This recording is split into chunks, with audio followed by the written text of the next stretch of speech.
Baladev Vidyabhushan. The history is that there was a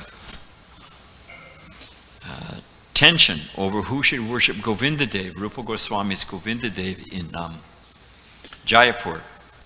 And the challenge from the Ramanandis, the challenge was that the Gaudiya Vaishnavas don't have a commentary on on Vedanta Sutra. They don't have and it's considered that in order to be a recognized sampradaya, you have to have a commentary on Vedanta Sutra. Now, does anyone know why our Gaudiya Vaishnavas, up to the point of Baladev Vidyabhushan, did not have a commentary on Vedanta Sutra? Yes, Prabhu. Because the Srimad Bhagavatam is the natural commentary. It's the perfect commentary on it, and it begins with the same shloka. So, in so many ways, it's confirmed that the Srimad Bhagavatam is Vyasadev's natural and full commentary on Vedanta Sutra. So, you know, what's a star against the moon? Well, why should we don't need to write a commentary.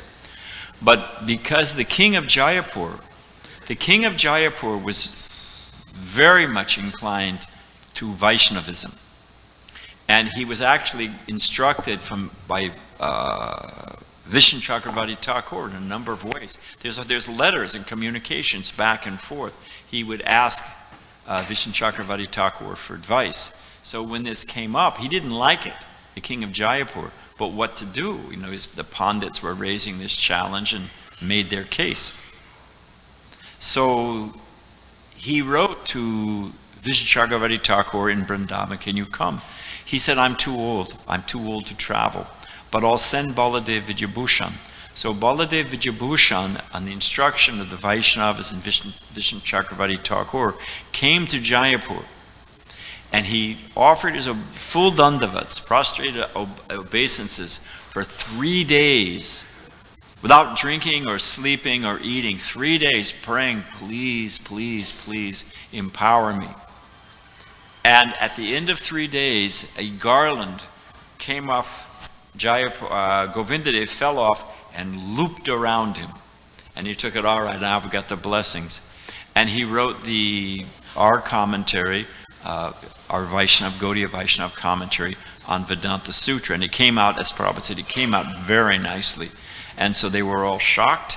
The Ramanandis were knocked back in a corner, and the king of Jaipur was very happy, and that's how the Govindadev stayed in the hands of our Gaudiya Vaishnava, Rupa Goswami's Govindadev. So that's just a little flavor of one of these great heroes. Now, now let's see. No PowerPoint is complete without a laser pointer. But I think with this screen, the laser pointer doesn't show up. Yeah, interesting, isn't it? Some kind of technology. So we know that in every town and village, Krishna's name will be known. That's the prediction of Sri Chaitanya Mahaprabhu. And up until Prabhupada came to the West, and even when Prabhupada was here, that was considered largely something to be fulfilled in the future, or maybe a glorification that might not actually be fully accurate. I mean, there were different concepts. In fact, when Prabhupada's Back to Godhead magazine began circulating in India, a number of his godbrothers, when they saw the list of temples, thought it was fake. They thought, well, they just made it up. It can't be possible. It's like if all of a sudden a spaceship landed here and some little green men with antennas got out with tilak and neck beads and came in and offered their obeisances to Rukmini Dwarkadish. I mean, that would be pretty far out. So the idea that people in the West would actually become sincere, full, pure, dedicated Vaishnava was just inconceivable for them. It wouldn't happen. Oh, geez. Padam padam yadvipadam. Thank you. I'm half blind anyway. So the Prabhupada actually had us, a letter came out from Prabhupada's secretary that coming to Mayapur for the Gorpanim festival, I forget the year, I'm thinking 73, 74, something like 75. I don't think it was that late, so let's say 74. The instruction was that every temple president was supposed to take the devotees from that temple, stand out in front of the building and take a picture, photograph, building, devotees, and blow it up and bring it. And we mounted them. And you know, if you've been to Mayapur, there's the Bhaktivedanta Marg, then there's the gate, and well, it used to be like this. And you come down the road to the temple was in the Conch building. Yeah, Lotus building, it was in the Lotus building. So all along that road, we mounted these pictures of temples around the world. And Prabhupada knew that, okay, we could drive by and take a snap of the temple, of a building, and call it a temple. How do we know it's a temple? And we could, so they actually had every temple had the devotees, local devotees, stand out in front of it. So they could see in front of each building was a different set of devotees. So it wasn't, you know, Photoshop, it wasn't the fake, it was, and I remember Prabhupada's godbrothers standing with their mouths agape that Prabhupada had actually done it. Taken Mahaprabhu's mission all over the world. So we should never take it for granted. It's an amazing and mystical thing, and we get to be part of it. So this is, and Prabhupada said, from one grain of rice you can understand the pot. The reason I use that quote is because the international GBC, the governing body for ISKCON, we have a Zoom call every Wednesday. And now we're facing, it's a long story, coming out of COVID, we're now going to be meeting in person and we don't need to do it so much. But the point is that until the middle of this month, we're going to be meeting every week. And before we start whatever the agenda item and matter at hand is, a different GBC member gives a little 5-minute report, what's happening in their zone. What's the news?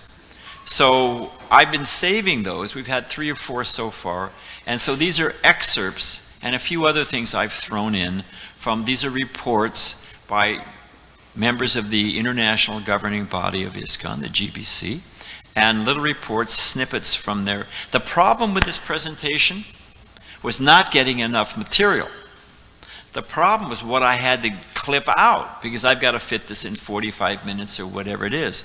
So the purpose, just as it had the effect on me and other people, you should be, Sudam Maharaj at the time was greeted Prabhupada at the LAX. And anyone who ever greeted Prabhupada at an airport, there was nothing, the devotees who did, they're all nodding there, there's nothing like it. There was absolutely, flower petals and conch shells and distributing prasadam, and devotees just took over the place. It was absolutely amazing. We could tell some airport stories some other time. But Sudam was walking with Prabhupada. He told me this personally.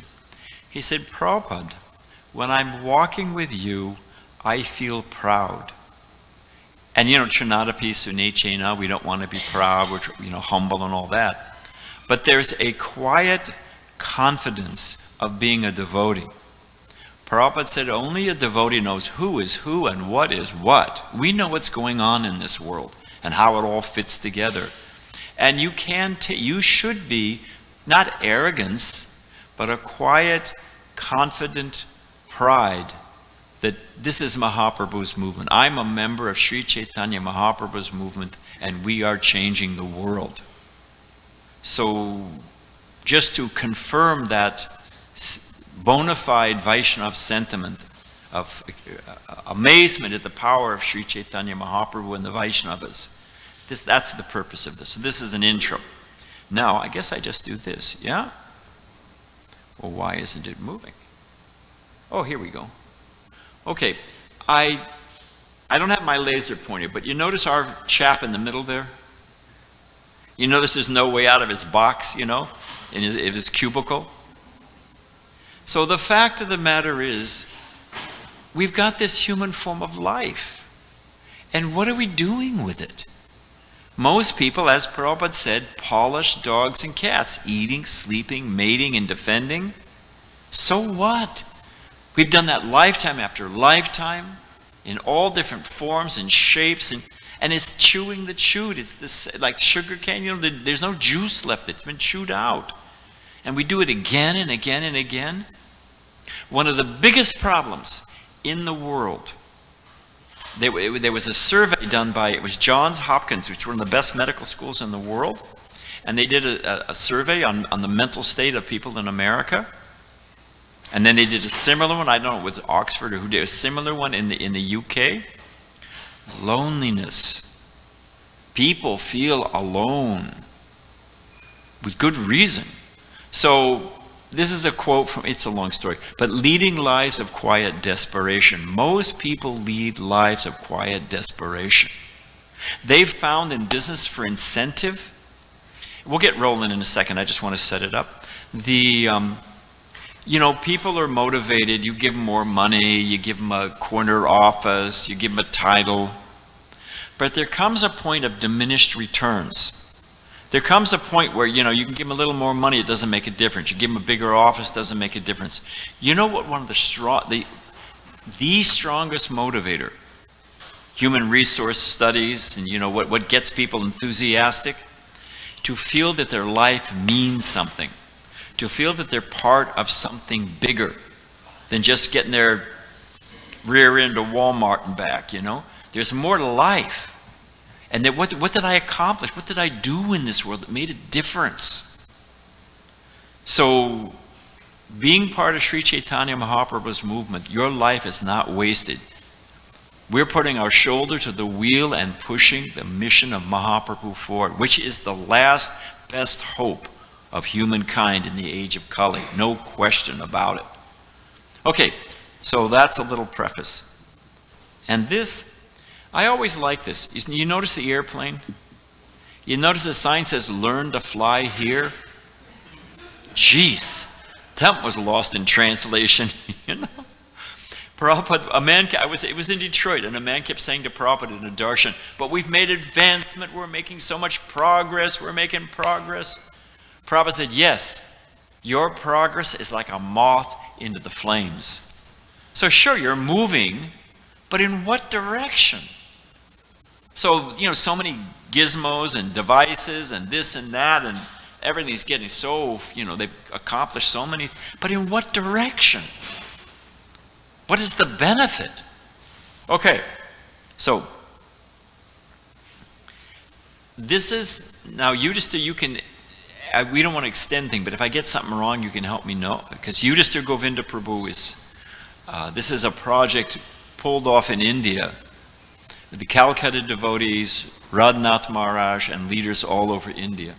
Now this is the original first temple. Srila Bhaktisiddhanta Saraswati Thakur chanted 1 billion names, was it? It was 1 billion names, dedicating himself to, you know, how to spread Mahaprabhu's mission. And after he finished chanting 1 billion names, he came into Calcutta. Prabhupada, he said the capital of Kali. He came into Calcutta to start Mahaprabhu's mission. So this is the first temple in Calcutta, the Gaudiya Math, that opened September 6th, 1920. Please note, and I don't have my laser point, it doesn't work, but you see in the middle there, Srila Bhaktisiddhanta Saraswati Thakur, surrounded by the members of the Gaudiya Math, is just getting rolling. And that's the first temple, Ultadanga, what is Station Road or whatever it's called, that's that temple. Now, as time will happen, over time, it became completely abandoned, dilapidated, some homeless people were living in one side, it was completely, look at the state of the thing. It's the same building, you see those arches? It's the same building, but more or less fallen into total disrepair. This is one side, the roof had caved in. You see on the right-hand side, that little glass window transom. I keep that in your mind. There's something I want to point out. So this is how the devotees, after, you know, so much effort, and how long did it take us? 10 years? Whatever it was to get this building. So here it is, completely transformed. This is the same building. She restored to its full, well, you'll see. All done by the devotees in Calcutta. Every detail restored to the original 1920 Bengali style. This is where Prabhupada first met his spiritual master, Srila Bhaktisiddhanta Saraswati Thakur. See that transom? Remember how it was just all garbage and the roof was caved in and there was nothing? That's how it's been restored, lovingly restored. Perfect. It's like the Smithsonian or something. And then anyway, so this is this interior rooms. It's the entrance to the interior courtyard, because everything's built around an interior courtyard. That way there's light and fresh air. Not everybody's in a little box all packed in. That's not for human beings, it's for hamsters. So here's that interior court, all done in traditional Bengali decor. And you see all those pictures on the wall? It's rare documents and it's a photo history. It's a photo history of the Gaudiya Math. It's a photo history of the Gaudiya Math and historical documents. I'll give you an example of one of them. It's just, if you're in Calcutta, if you're on your way to Mayapur, change your schedule, spend the day in Calcutta, and it is so enlivening and moving and inspiring to tour through this.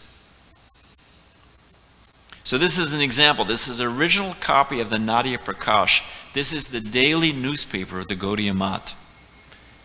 That's when I forget who it was, some big, one of Nehru's, Gandhi's. Well, how can you possibly do a daily newspaper about spiritual life? Srila Bhaktisiddhanta Saraswati Thakur said that this material world is one tiny corner. And amongst that corner, it's like you have a bag of mustard seeds, and one mustard seed, that's like our universe. And in that universe, there's so many countries and continents, and in every one there's a city, and every city has so many newspapers. So in the mundane, small, tiny corner, you have so many newspapers. Srila Bhaktisiddhanta Saraswati Thakur said, describing the spiritual world, we could have a newspaper at every second. We'd shut the guy up. He had nothing to say, So this is an original copy of the Nadia Prakash. It means the light of Nadia. And it's full of things like this. It's got anyway, I don't want to take up too much time. It's a treasure trove. This is along the side, there's a garden, there's a Tulsi Devi. Maybe you can't see, but those are all traditional. Against the wall are clay reliefs, carvings.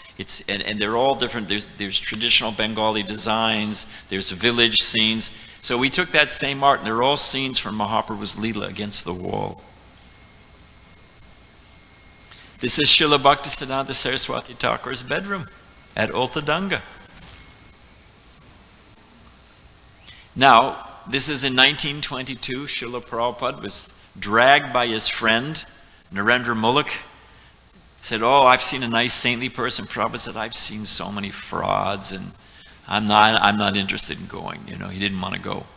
And his friend, Prabhupada said, dragged him. And he met, we all know the story, how, Srila Bhaktisiddhanta Saraswati Thakur immediately said, you're intelligent young men, why don't you take Mahaprabhu's mission to the West? And Prabhupada argued. Prabhupada said it was the first time he was ever defeated in an argument, when he met Srila Bhaktisiddhanta Saraswati Thakur. So Prabhupada says, the first time I was ever defeated, and I loved it. And Prabhupada met Srila Bhaktisiddhanta Saraswati Thakur in 1922, and because he had to travel, and he was up in Allahabad and so many things, he didn't take initiation until 1933. But Prabhupada said, practically speaking, I was initiated, because I was always thinking in the core of my heart, I have met such a wonderful personality. So this is, the scene. This is where it actually happened. This is the roof of Ultadanga, completely restored. This is a bird's eye view, or Deva's eye view, looking down. And this is the spot. The conversation that changed the world, that launched the Hare Krishna movement. So these are the deities. I think these are Pratibhu deities. These are not the original deities, but they're replicas of the deities that were there at Ultadanga. And their name, given by Srila Bhaktisiddhanta Saraswati Thakur, was Gandharvika Giridhari. It means Srimati Radharani, the heavenly singer, and Krishna lifter of Govardhan Hill. So those are the replicas of the original deities. And they're very nicely worshipped. So just for fun, as long as we're in Calcutta, this is Scottish Churches College. This is where Prabhupada went to school, got his degree in economics and his minor in chemistry. Or maybe it was the other way around, I forget which one. But that's what Prabhupada graduated with, a degree in chemistry and with economics. And Scottish Churches College at the time was the best university in Calcutta. Calcutta was the second capital of the British Empire. It was the best school in India. It's like Stanford or Harvard. That's where Prabhupada went to school. This is inside. These are the hallways leading. It's India. Nothing has changed. You know, it's just like it was. And this is that Professor Urquhart, who Prabhupada quotes sometimes. This is the one who told Prabhupada that how can there be karma, who's the witness? Prabhupada said he didn't argue because it was his professor and Prabhupada was respectful, you know. And Prabhupada said, what is this rubbish, you know? So, and Prabhupada had to go to, if you were a student because it's Scottish Churches College, they try to inculcate in the cream and the elite of India, they tried to inculcate Christianity in them, and Prabhupada wasn't buying it, you know. But Prabhupada said they were very moral. Prabhupada appreciated they were, you know, good moral fiber, the Scottish teachers. So they've got a statue of this guy. That's who Prabhupada studied under. This is one of the classrooms that Prabhupada sat in. I mean, just imagine. So we're going to move on to some other things now, but this is the Scottish Churches College. When Govardhan and I were there, it was celebrating the 120th anniversary of their two illustrious alumni. Out of, you know, whatever it is, 125 years, yeah? What is it? I said 1830? So you guys can do the math. It's more than that. Yeah, whatever it is. So they're two top graduates recognized by Scottish Churches College themselves was Subhash Chandra Bose, who was the real liberator of India, and that's coming out now. The British were using Gandhi as a control valve. They'd lock him up and let him out, lock him up and let him out, and they were controlling the anger of the Indians for independence. But Subhash Chandra Bose, who got it's a whole story, someday we'll tell it, confirmed in all the historical records coming out from the British Military Museum and whatever, the Home Office coming out, after 100 years, they're all coming out, all the documents. It was Subhash Chandra Bose who actually got the British out of India. So you can imagine, it's like George Washington. And who was equal of importance in the Scottish Churches College? Srila Prabhupada. So this is a poster. They're having a big celebration. They were putting up all kinds of pandals in honor of Subhash Chandra Bose and Srila Prabhupada. Now, this is Prabhupada's birthplace. This is that jackfruit. It's seen better. Yes, Prabhu.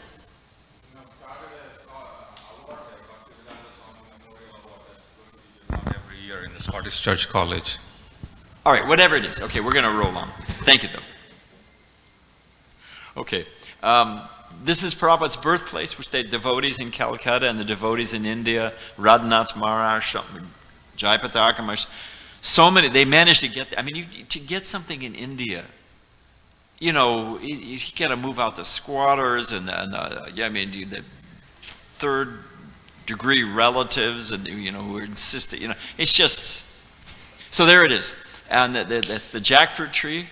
This is where Prabhupada was born. And now we have the property. They're just recently got it. So this is when the house is on. They're going to renovate, just like they've done to Ultadanga, they're going to renovate the whole place. It is a holy tirtha. It is a place of pilgrimage where Srila Prabhupada appeared. Now this is the Mulak compound. If you read Lilamrita, this is where Prabhupada, Prabhupada's family lived in some of the rooms of the Mulak compound. And there was the Radha Govinda deities, and Prabhupada would stand for hours just meditating on them and appreciating the beautiful deities. So this is where Prabhupada, as a little boy, used to come for darshan of Radha Govinda. And of course, it wouldn't complete without a picture of Radha Govinda. They're about this big, beautiful Radha Govinda deities. So that's some Calcutta history, all being renovated. The Mulak compound we don't have, but And with this background, then here we have Prabhupada came to America. That's the flyer Prabhupada had printed in India. Srimad Bhagavatam, India's message of peace and goodwill. And here's Prabhupada out in front of 26 2nd Avenue. So from that, the background that launched Prabhupada. And from Prabhupada being in New York City, from launching, here's however many years later, here's what's rolling out. Like you churn the ocean of milk in the Bhagavatam and all the amazing things come out. So from Prabhupada coming to the West and starting ISKCON, here's some of the things that are coming out. So first is China. This is one of the reports. I just took a few slides from each presentation. And it wouldn't be complete without offering respects to Tamal Krishna Maharaj, who, one of the nicknames for Tamal was Hot Tamale. He won't mind me saying this. And he was a very, people said he could stop time if he wanted to. So there was a big dust up and a disagreement, and Tamal was at the center of it. And he said to Prabhupada, he said, you know, Prabhupada, I'm sorry I've caused this difficulty. Maybe I should just go to China. Like you'd say, oh, I should just go to the moon. So, Tamal, and Prabhupada said, very good. Prabhupada saying, I was thinking, I want to open someone in China. And no one could have done it but Tamal. Nobody else could have done it. So, and it's a whole story. I've got a whole PowerPoint on how they went in. Dristadumna's father was the head of Seagram's liquor. And they went in, because though it was Red China, you could not get in unless you went in. If you were a tourist, you had to stay on a track that you saw the Great Wall of China, you saw the Forbidden City, and you bought some tourist trinkets and they bounced you out. You couldn't mix with the people. So they went in, Dristadumna's father, the chairman of the board of Seagram's, they went in on business visas. Tamal used to joke, we were selling divine intoxication, the holy name. So we didn't really lie, you know. So there it is. So from that small seed, this is some of the things that are happening. These are the Gornitai deities. These are the only installed deities in China. They're named, they're about this big. They're beautiful Gornitai deities. And they're in Nanning. Here's a close-up of the Chinese, the only installed deities in China. Now, they have to be super, super careful. And so here's one of the things they do. Don't tell anybody. But actually, I don't want to get into it, but the Chinese government knows what we're doing. They don't, everything's got facial recognition, and it is a police surveillance state. So they know what we're doing. Well, I'll say it. Chandrasekharacharya is the GBC for China. His parents were Christian missionaries, and he was raised in China, speaks fluent Chinese. And he's a nice devotee too. He's a Gurukula, second generation. So he was coming from Hong Kong into China. That's usually the way you come in, because they're used to it, and there's not so much stricture there. He was pulled over one day. Sit in this room. You know, when he's going through the immigration, a man came in with big white and, gold braid, said, sit here. Another guy came in, more gold braid. Finally got the top immigration official, and I forget the name of the city. He said, we know everything about you. We know where you meet. We know how you bring in books. And he began to describe everything we're doing. He said, we don't mind. We like it. We like what you're doing. You're good moral fiber. But he said, typical Buddhist saying, or whatever Chinese saying, it's the fat pig that gets slaughtered. That was he said, one thing, it's the fat pig that gets slaughtered. Anyone know what that means? If you get too big, if you get in our face, if you do Harinam and Rath Yatra in Tiananmen Square, that's it, we'll crush you. But as long as you just stay low-key, we know what you're doing, and we don't mind, which is pretty far out. Mao must be rolling in his grave or wherever he is. So what they do is they rent like a hotel in a remote part up in the mountains or in some remote place, and they have little festivals. So they have to be discreet. So this is Lord Nrsimha Homa, Christmas Day. So just, in December this year, last year. They do, this is mainland China again. They do, the way they get to know people and the way because you can't go out on the street and distribute books or have a Harinam, forget it. There's no question about it. So they go at yoga classes. They go to yoga studios, because yoga is big in China. They go to yoga studios, and they have, you know, mantra meditation. You know, and they give a little explanation. People who are really interested, who want to know more, then that's how they meet people and cultivate people. Now this is one of the heroes of our society, Gopi Purandana. Gopi Purandana Prabhu was really, in addition with Hridayananda Maharaj, but especially the 10th canto and the 12th canto, he was the lead translator, Gopi Purandana Prabhu. And he's a Sanskrit, you know, the Brihad Bhagavatamrita, which is just, you know, Sanatana Goswami's, that treasure, that jewel of Vaishnava literature. He did the translating and the commentaries on it. So Gopi's a real hero. So Gopi, he's passed away. He went to China. And this is the top Confucian scholar in China. And he was a vegan. And you know, if you've ever been to like Buddhist, it's steamed greens and brown rice. And hey, okay, it's non-violent. I offer my respects. Gopi went in there with samosas and jalebis and gulab jamans. And for 3 days they met, and he stuffed this guy full of prasadam. Look at his face. That's a Buddhist bliss smile. That's about as, you know, he's definitely found the higher taste. So he spoke so highly of us to the Chinese government, and made the case, which Gopi was making. You know, India is, you know, you're up against India. You two are, you know, you're the two tigers. You've got China and you've got India. You need to understand them. You need to know their culture. You need to, and their culture rests on two things. It rests on the Mahabharata and it rests on the Ramayana. So you've got to know this literature. You've got to know, if you know your enemy. And they did it. So here, I'll show you.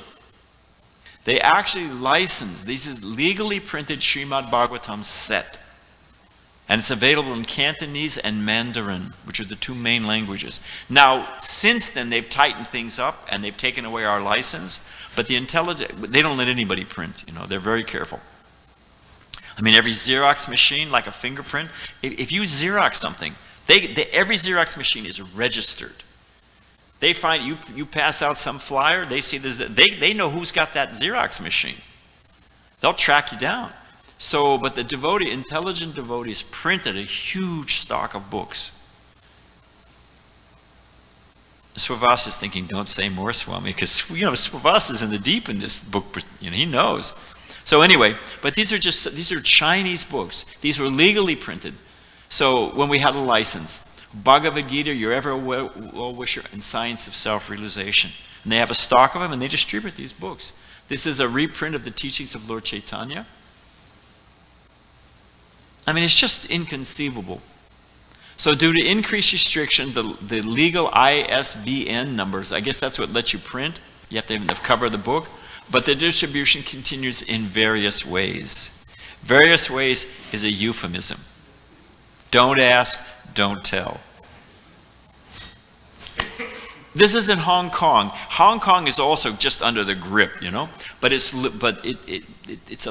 a few degrees more, you know, open. And so they put on this. It's one of the largest book fairs in the world. It's the International Hong Kong Book Fair, and they're the devotees with a big, beautiful booth. They had so many people buying books, and if they buy them in Hong Kong, they take them home to China. So they're going into mainland China. And Prabhupada said, once the poison has entered, there is no cure. You know, Lenin, before the Chinese, Marx never went to Russia. He was never in Russia. And Lenin, you know, got the philosophy of Marx and took that into, you know, and the Russian Revolution. But he never went in. It was all by the power of the pen. So, and we've seen it. We've seen it in Russia. Okay, so just a quick summary. I can't read that because my eyesight is going. So you can just give it a quick breeze there. They're very, very active online with courses, training, because it's a huge, you can't even imagine how huge a country it is. What's the population of China? They say 1.2 billion. 1.2 billion. Yeah, right behind India. But, and it says in there somewhere, does it say? Yeah, they have at least 1,000 initiated devotees.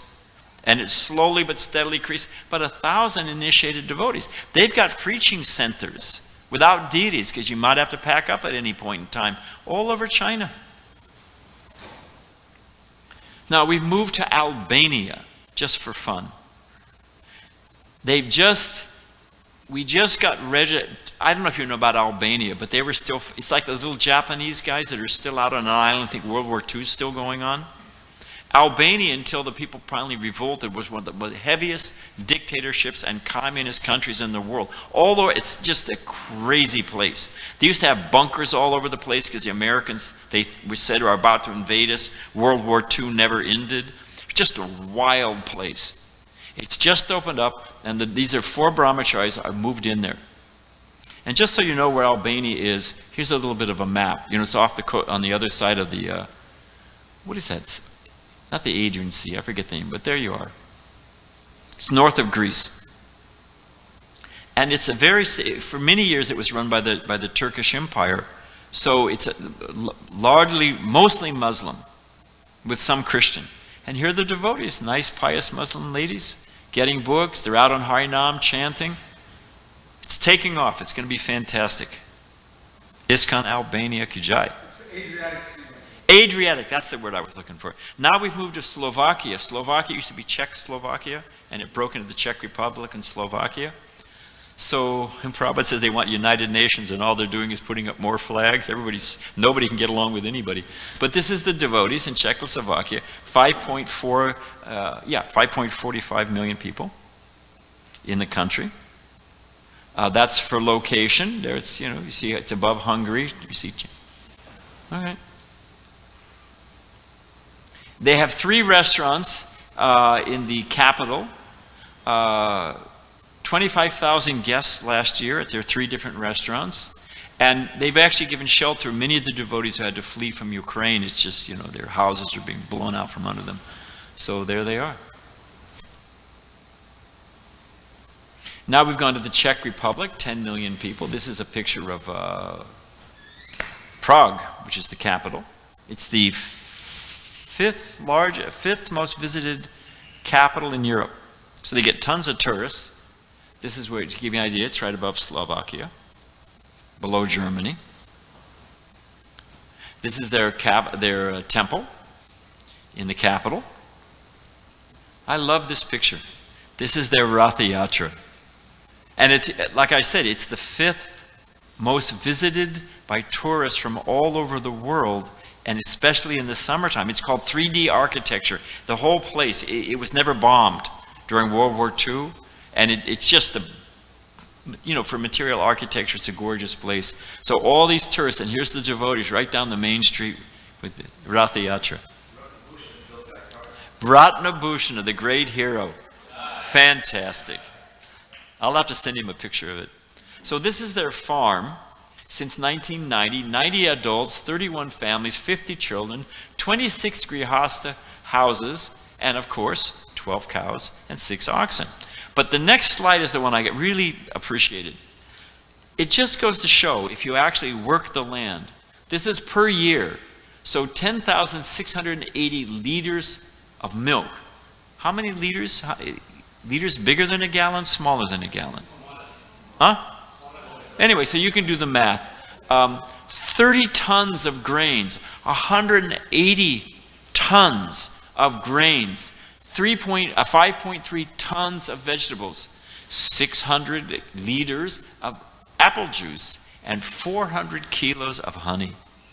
I mean, Bhumi Dev will produce. You just work her, and you do things properly, and it'll just pour forth like you can't believe. So here's a working farm. This actually, Prabhupada didn't want us just to, you know, as a tourist place. He wanted us to grow food, and they're doing it. Now we've moved to Finland. This is a historic building in the capital, Helsinki. And somehow or other, I forget how the devotees got, there was a bank that went in, that was renovating, it went into default. I forget the whole story. The devotees bought it. It's in the center of Helsinki. This is an island in a lake in the center of Helsinki. And the devotees have it. With the condition that we have to maintain, we have to renovate it and maintain it, which they've done. So just in case you don't know, here's Finland. It's where they send the Eskimos for training. It's dark 4 months out of the year. And here's the devotees on Harinam in Helsinki. 50 active devotees, 2,000 congregational members, 150 initiated devotees. What that means is that there's devotees who are working and this and that, so they got 150, you know, right there active in the yatra, and then they got a total of 150 initiated devotees in the country. It's an official religion, and they're teaching. They have 200. They teach Hinduism in the schools, and it's not that we had to tailor the curriculum. We had to tailor ourselves to the Hindu hodgepodge curriculum. No, it's pure. We created the curriculum. So they're getting trained. 200 students a year are being trained pure Vaishnavism. That's pretty blissful, if you ask me. And just for so far, they have 90,000 books have been distributed, and they have 2 different preaching centers. 10, you know, you get the idea. And that's the back of that, where the temple in Helsinki is. Oh, now this is just for fun. This is the first Rath Yatra in Anchorage, Alaska. It's humble. There was an Indian businessman who does business in Anchorage, and he's Bengali. And somehow or other, he knew Bhakti Purushottam and said, I'll pay for all the airfares, I'll pay for everything if you put a Rath Yatra on in Anchorage. So this is the first Rath Yatra in Anchorage. There's 300,000 people in Anchorage. Can you imagine? And somebody should give them a map where the warm weather is, you know? But that's another story. But I love this picture because these are all Bengali devotees. And they are all caps, scarves, you know. But they did it for Lord Chaitanya. Here's one of the locals. He's in short sleeves, tie, no problem. Look at the devotees. You know? Look at the Bhakti Purushottam Swami, you know. But, you know, when Prabhupada had the chance of going to see Professor Katofsky in Moscow, one of the top universities. And as a result of that, he met Ananta Shanti, and you know, everything rolled out in Russia. You know, it's the beginning. It was this. Prabhupada planted the seed. But Govinda Dasi wanted to come to Hawaii, and she was writing letters that Prabhupada, the weather's this and that. And you know, Prabhupada liked warm weather. He didn't like cold weather. Prabhupada said, heat can always be tolerated. Cold is devastating. So she was saying, it's mango season, come to Hawaii. And Prabhupada wrote back, preaching in the snows of Moscow is sweeter than any mango. This is a Vaishnav, you know, for preaching for Krishna. So here they are in Alaska, Bhakti Purushottam Swami. Okay, now we're going to Myanmar. Myanmar used to be called Burma, and you can see there it's you know, across from India, above Thailand. It has one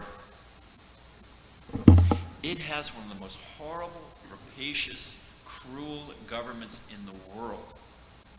That Aung San Suu Kyi, it's a whole story, because I've been visiting there for 10 years. The government, when you fly, well, I don't want this recorded. When you fly into the capital, well, that's another thing, but the Irrawaddy River comes and it parts, and there's an island in the middle. The whole city, all it is tin hutments.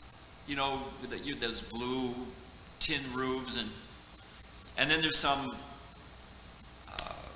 old British buildings that are, you know, left over from the colonial days. And then there's 3 or 4 giant Chinese and Japanese bank buildings. And on that island, where all the government military live, there's only 2 bridges in. It's all, you can see it when you fly in. It's all golf courses, solid teak wood houses, swimming pools. If you want a cell phone, it used to cost $1,300 to get a cell phone, because they didn't want you talking to each other.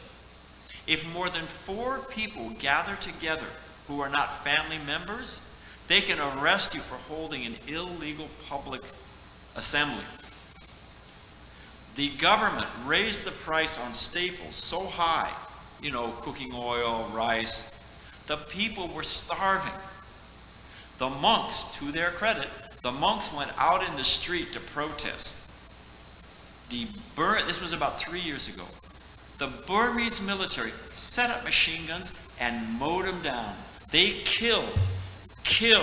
The official record is, well, we killed 600. Man, it's not so bad, 600. They machine gunned 2,000 monks. So, I mean, it is a heavy place. You can't, but the thing is, it used to be part of India. I mean, I'll do that some other time. I have a whole show on Burma. But just to give you an idea of the atmosphere, how can you preach there? You can't go out on the street like this. You can't do Harinam. What to do? You can never hold a good person down. They call it Gita Life. And they rent a hotel and they advertise it. And it's Indian philosophy. Learn the Bhagavad Gita. And they've got quotes from scholars all over the world. It's profound philosophy. And they teach a 10-day, 30-hour course. It's like getting like the Disciples course or an introduction to Bhagavad Gita. So this is, where is he? Anyway, the hero behind this is Rashik Shekhar. He's a very, very nice devotee. I told him, you've got to get into the colleges. You've got to get educated people. They're out there. They'll become devotees. So he put this whole thing together. They rent a hotel. Here's Rashik Shekhar teaching one of the classes. There it says, 10 days, 30-hour course on the Gita. And check this out. Here's one of the graduates. That guy is as Burmese as you can get. Because this is Burmese dress, you know? And he's there in front of Prabhupada. He's got a certificate. You know, he took his 10-day course on Bhagavad Gita. And they've got him, you know, being vegetarian. They've got him chanting japa, how to offer prasadam. I'm telling you, watch out. Burma's coming. It's because the people are nice. So now we've gone to Bhaktivedanta Manor. Somehow that didn't come across, but there it is. I have a whole slideshow on Bhaktivedanta Manor, but just for fun. Anyone recognize that lady in the hat? Yeah, we know she's passed away. But there's some history here. The devotees, the British government's smart. Otherwise, how do they control India for so many years? How to deal, because they've got a real problem with Muslim fundamentalists. I mean, they had all those subway bombings, and it's a real problem. So they said, okay, we will, instead of all these madrasis opening up and these different, you know, where they just get indoctrinated, and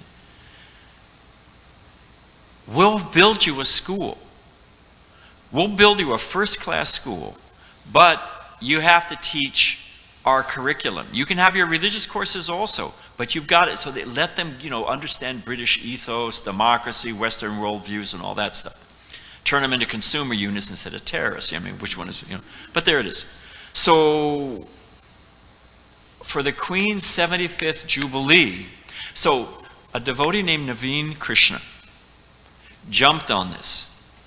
And for the Hindu community, you can figure out the population. The British government has completely funded, I think we've got about 6 or 7 now schools. I've got a picture that were built by we have to take anyone who will follow our principles. You can't bring in meat, you can't do any intoxication. We teach the British curriculum, we teach Bhagavad Gita, we teach how to worship the deities. It's called the Krishna Avanti schools, like when Krishna went, you know, to the ashram of Sandapani Muni. So for her 75th Jubilee, this is Queen Elizabeth and her husband, the Prince Philip. And I don't know if you can see him back, but you see the Gaurnitais in back? This is at our school, at our temple, run by our Bhaktivedanta, the Krishna Avanti school by Naveen Krishna. And they're quoting verses from Chaitanya Charitamrita. And that's what they're chanting for her. But this is Naveen Krishna, who's a super smart, he's a big successful businessman, and he organized this thing as a side. What he's translating for what the kids are saying, and when they quoted Trinadapi Sunichena, lower than the straw in the street, more tolerant than the tree, ready to offer all respects to others, and he was saying this is the ethos of a Vaishnava, this is our culture, this is our mood, this is our tradition. She said, well, isn't that just grand? Later on, they gave her a bag. You know, the Queen used to always have that big purse. And I'm not just old history, you'll see where we're going in a minute. But you know, she always carried that purse. I always wondered, what is in that purse? Snacks? I don't know. You know? So people are always giving her gifts, you know, the Buckingham Palace carved out of butter, and they're always giving her, you know, local stuff, right? When she goes to wherever it is. So, and she has a handmaiden, you know, a maid of honor who stays with her, and when they give her, you know, the bouquet of flowers or the jams, homemade jam, she just takes it, because the queen's not going to lug around with all that stuff. So when the devotees met her, they gave her a Bhagavad Gita, nice, beautiful, deluxe Bhagavad Gita. The handmaiden comes to take her, the lady in waiting comes to get the Gita. She says, no, no, this I'll keep. She opened her purse and dropped the Bhagavad Gita in it. So you wonder what she used to have in that purse. She had a Bhagavad Gita. There's a whole story, well, some other time. But this is just to give you an idea. It's a #1 environment. It's all done by Leeds Green Standard. Yeah, it says that there. But that's our school, Krishnavanti School. And we've got, I think it's up to 5 or 6 of them now. And there's the temple in the middle. So because they've developed that relationship with the British government, it's taken years and years and years bringing the Prime Minister out to the manor. And hey, Janmashtami, I don't know, what is the number they get for Janmashtami? Oh, it's at least, that's bigger than that now. I think over 3 days they get close to 100,000. It's huge. So, you know, you're a politician, ching ching, you think votes, right? I want these people to be, so they get the Prime Minister, it goes on and on and on. So we've developed over the years the variant, not just the UK, Yudhishthira Govinda can confirm, the ambassador to India right now is Eric Garcetti. Now, I don't know, you guys are all transcendental and don't follow these things, but Eric Garcetti used to be the mayor of Los Angeles. He saw the Rath Yatra. Sura used to go, he used to go to, came here. Did he come to the temple ever? Anyway, he knows us. He knows the devotees and he likes the devotees. When he landed, before he started, took up his ambassador's work in India, Govardhan was invited to, he had a big party greeting all the other ambassadors. He invited our Yudhishthira Govinda Prabhu. The staff told Yudhishthira Govinda, when Eric Garcetti arrived, in India to become the ambassador, one of the first things he asked is, where's the Hare Krishna temple? And what are the Haris up to? What are they doing here? He's probably thinking about Prasadam. So it pays off. You never know where these people are going to go or where they wind up. So this is back to the UK. That's Vishaka Mataji, who is the president of Bhaktivedanta Manor. And they invited the top of the Jewish tradition, of the Baha'is, of the Muslims. They invited the top because Prince Charles was King Charles, wanted to make the point that he wants to be the king of all the citizens, just not white Anglo-Saxon, Anglican Church Brits, but of everybody in the kingdom. So they invited the prominent leaders of all the different religious traditions. Who did they invite for Hinduism? The president of Bhaktivedanta Manor. She's walking in the procession through, what is it, Westminster Abbey, as part of the coronation for King Charles. That's pretty far out. So now we're in Russia. We're going to go a little over time, but not too much. We were talking about, this is Prabhupada in front of the Kremlin. Oh, what happened? I guess they're out of order. I put this together last night. I love this picture because it reminds me of a joke. Prabhupada went to Russia and he said the people are very nice, but they have a horrible oppressive government. And it's true. And Prabhupada went by Lenin's tomb.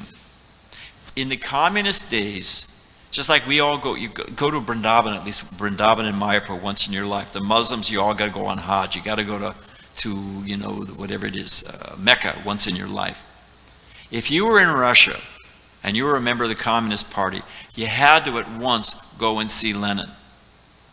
So they're all lined up to Lenin's tomb. He's now 99.9% wax, because the rest of him is all rotted away, but he's lying there. When Prabhupada drove through Red Square, he saw this line. He said, why are they all lined up? The devotees said they're lined up to see Lenin's tomb. You know what Prabhupada's answer was?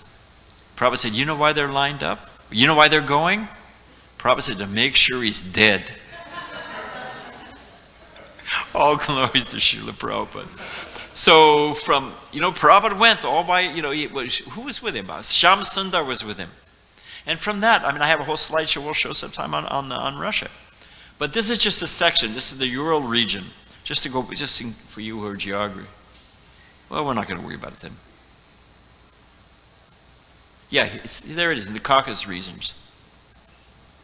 So, you can just read that. The population of this is just part of Russia. 15 million people, approximately 5,000 initiated devotees, just in this slice of Russia. What's it say? 172,000 books distributed just last year, 43 big festivals, 8 restaurants, 43 smaller like preaching centers, beautiful Radha Govinda, the first Radha Govinda deities in the Soviet countries. I like the name of the city, Omsk. It's a nice name. We have I'll share a picture of them, installed in 2010. So you can just read that yourself. They're huge on online. I've got a few slides on their online program.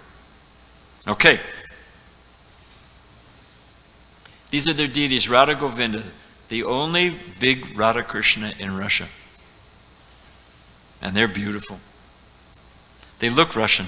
Just like if you look at the deities in Moscow, beautiful Radharani, she looks a little bit Aztec, Prabhupada said when he saw Radha Paris, I'm not making this stuff up, so I'm not completely gone Sahaji on you.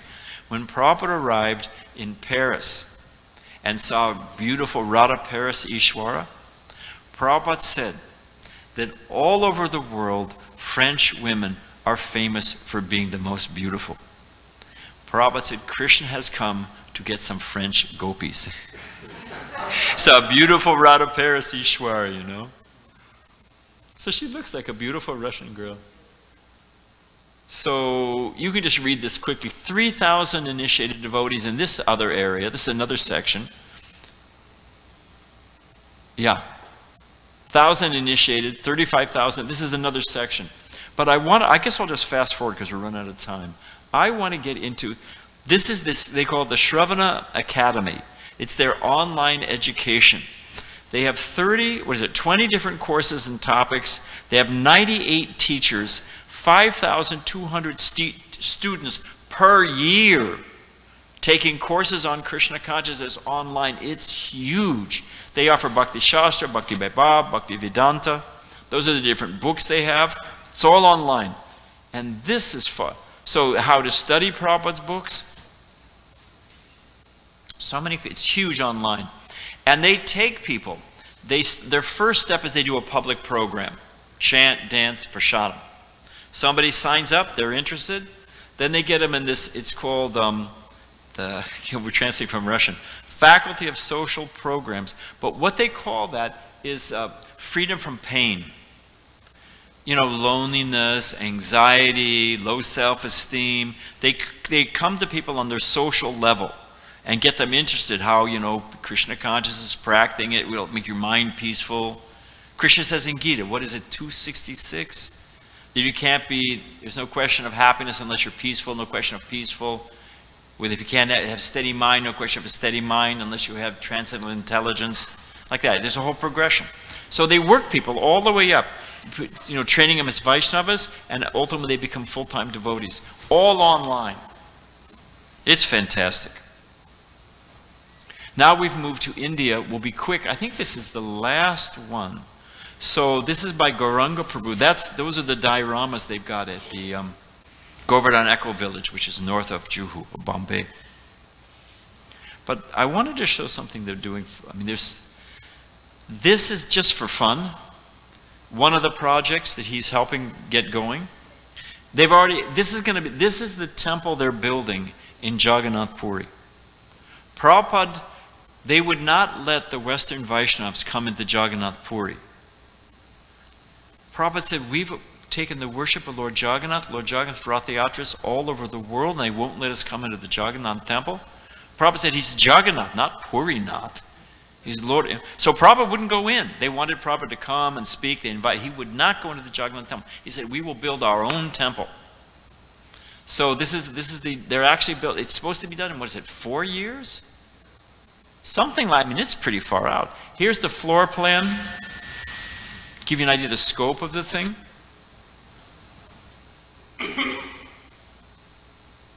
Now, this is a program. This is just one of the slices of the kind of things they're doing in India. I mean, India's fantastic, what they're doing there. We have our Govardhan Echo Village. One thing that's happening, the suicide rate amongst farmers in India is going through the roof. It's actually happening in America. Also, the big agribusinesses are buying up huge acres, 9,000 acre farms. They spray everything, better living through chemicals from Monsanto. What's happening is it's become a business. And if you're a small farmer, what to speak of a small farmer in India, you can't keep up. You can't afford to buy the 3 tractors and hire the workers. And they're so insidious. You know, usually you used to keep a natural, geez, we're running out of time. You know, you would plant your seed, if you were a corn farmer, let's say, and you would keep some heads of corn and you would use that for seed for your next year's crop. Well, hey, if I'm a company, an agribusiness, I don't want you having your own seed. I want to sell you seed. So they've over time genetically engineered seed. It's resistant to this kind of spray. You can put TNT on this stuff and it won't die. What kind of nutritional value does it have? What kind of long-term genetic effects? Everybody's got nut allergies and this and that. You know, you wonder why. They're eating all this genetically modified food. So we are losing the traditional organic seed base. The United Nations has now they're starting seed banks. Do you know there's only one type of viable banana that still exists? If you know the commercial banana, that yellow one we get? That thing becomes diseased, they lose that, you lose the banana crop for the world. I mean, you can have some little homegrown red bananas or whatever, you know? It's getting narrower and narrower and narrower, more and more genetically modified. Just one of the things they're doing at the Govardhan Echo Village is they are going all over India and they're gathering seeds. I was, being a diabetic, you know, I love basmati rice. What can I say? Basmati rice and ghee, and thus my condition. There are something like 8 different types of rice. And according to your health, you can eat a different rice. If you've got arthritis, there's a particular type of rice that the old folks used to know that you eat that rice, and it's a curative. You got high blood sugar, there's a certain type of rice you can eat that lowers your blood sugar. But all of how to farm it, how to see, it's all being lost. Devotees from Govardhan Echo Village are gathering seeds under Gauranga's direction from all over India and developing a seed base. It will be like Noah's Ark for the world. That's just one thing they're doing. They're also doing water renovation, restoration, getting money from the Indian government and from different donors. So if we want to restore water, you know, rejuvenation, you know what this place is? We've completely restored. This is where Sanatana Goswami used to sit and perform his bhajans at Nandagram. This is Pavan Kund. He used to see when Krishna would come home from Govardhan Hill on his way back to Nandagram, all those pastimes. This is the devotees renovating the thing with government money, tax dollars at work. They're going out and showing farmers how to grow these old grains, how to compete with the tractors, and it's fantastic, and people love it. And they're giving them Bhagavad Gita, they give prasadam. You know, you feed somebody, they feel indebted to you. You teach them how to, anyway. So these are some samples. I think there's only 2 more slides. This is Haribo Sattvic products. This takes products produced by villages. Our ISKCON farms and produced by villages. This is like Kadi Bhavan, Gandhi's idea. you know, how the villagers, how can they live off their own land and how can they maintain themselves so everybody doesn't go to the village, go into town and become a cog in the, you know. So, what does it say there? Who started this? Nachi's son, isn't it? What's his name? So this was started when Prabhupada used to stay in Bombay. He would stay at Sri Nachi's house. So this is Sri Nachi's son. And he's starting a business. It's natural snack items, ghee. It's called Haribol Sattvic Products. And what is it? You can read the numbers there. And they've got ghee, they got, you know, snick snack, so many different things, rices. And he's a very successful businessman. It's going to be like Frito-Lay in India, you know. This is one last thing. This is called the Art Devout Forum. You know, in America, in the USA, you can give a percentage of your tax dollars to a nonprofit. It's actually smart. The idea is that small local groups, nonprofits, know better how to deal with social ills. Homelessness, you know, domestic violence, drug addiction, whatever. You give it to a local church, a local charity, a local civil, you know, society organization. They'll know better how to use the money than the money being pumped from Washington, D.C. and, you know, how does it ever wind out? So the U.S. government lets people give tax. You can get a tax write-off by giving money to charity. Now that India is growing and actually has a middle class and a growing upper class, and what to speak of super rich, they have to give, what is the amount they have to give you? 2% of every business over a certain range? Every business over a certain range has to give 2% of their income for social work, social good work. The devotees, never wanted to miss it, jumped right on it. And we are now getting this, we've started the Atharva Forum, and they're cultivating top business people. You've got to give them money anyway. Why not give it to ISKCON Food for Life? Why not give it to our renovation of old temples? Why not give it to Haribo Industries to get us going? Why not? What else are they doing? What? Prabhupada's GAT didn't come from that money, did it? Okay. Government of India. Huh? It came from Government of India. All right, so just as a sidelight, one of the problems with ISKCON is we don't have much money. You know, we're renounced. This may sound materialistic coming from a sannyasi, but there was a picture of, who is it? Ram Krishna, and you were offering him a 10 rupee note, and he's pushing it away, he's renounced. Prabhupada said, they can take a picture of me going like this, because we know how to use it. Our life is not going to change. Somebody walks here and gives $10 million, may it happen, to Rukmini Dwarkadish. We're not going to eat a single chapati more, but we're going to build a beautiful temple and increase this and that and get online, and, you know, Ratha Yatra is going to be a 10-day festival. We're going to go down, you know, whatever. We're going to 6 temples all over, you know, Southern California. You give us money, we know what to do with it, but we don't have much money.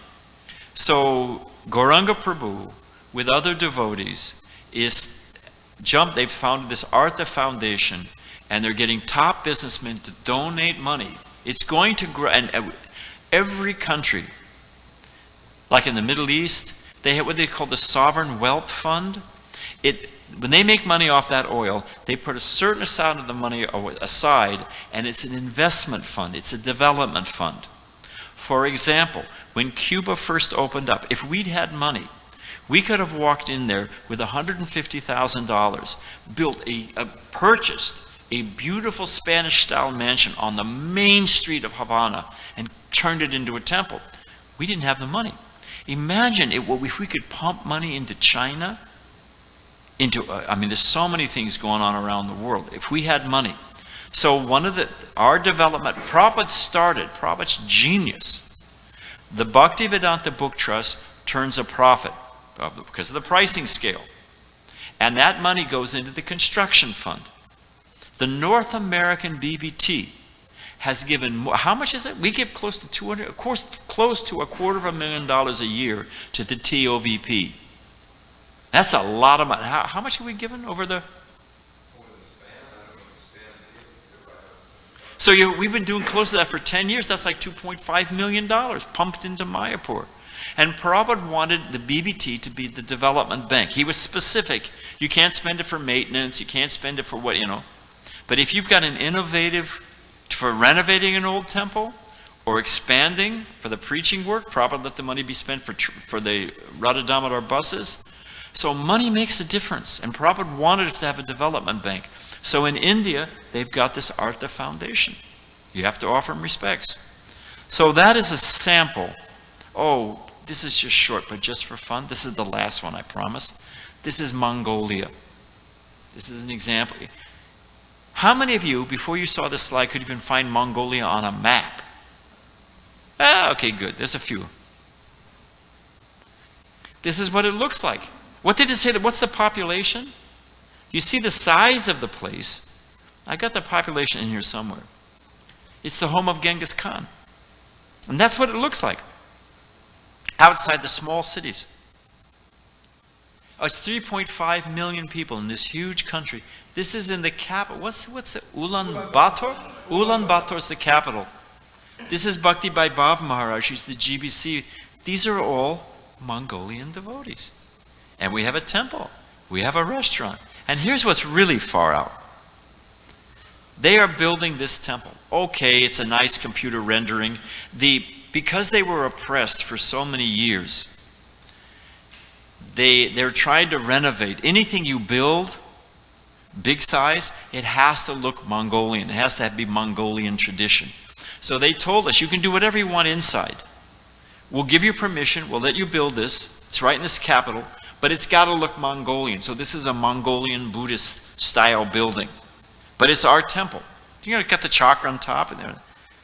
Okay, it's a nice computer rendering. Sounds good. Good for fundraising. But hey, will it ever happen? Here's the construction. This was taken about 6 months ago. So I don't know where they're at now. They're building the thing. A nice Hare Krishna temple in Mongolia. Imagine that. So, Prabhupada was in Detroit. We're done. But Prabhupada was coming back from walking in Belle Isle, which is the full story. In the middle of the Detroit River, which caught on fire and burned for 2 months. So polluted. But yeah, Detroit's a great place. You gotta love it. The joke is it's a good place to be from. So, but Prabhupada was driving back to the temple. It was on Jefferson. I don't know, it was Jefferson? Which one? Anyway, Jefferson or the new temple. And Prabhupada looked out his window as he was driving in the car, and he said, this is Mahaprabhu's movement, and kept driving. Next day, Prabhupada's coming back, looks out the window, a certain point, a certain juncture when they're turning, this is Mahaprabhu's movement. Govardhan was the temple president. Govardhan was looking out the window. There was a hardware store, there was a welfare office, and there was a donut shop.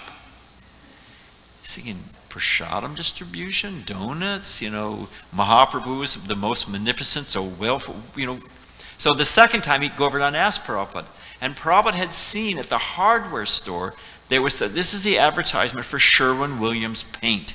SWP, Sherwin-Williams paint, and their slogan is, we cover the world. So Prabhupada saw that and said, this is Mahaprabhu's movement.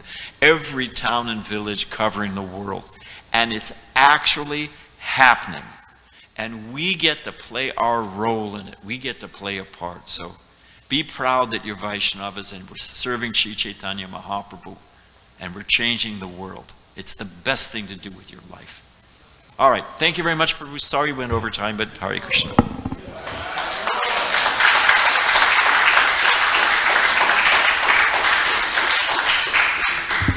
And I'm going to get from Swavasa digital rendering, and I'm going to add the new facing around the temple that you guys are going to do, that Rukmini Dwarkadish are going to get their palace. I'm adding it, trust me. With a big, where they can send money.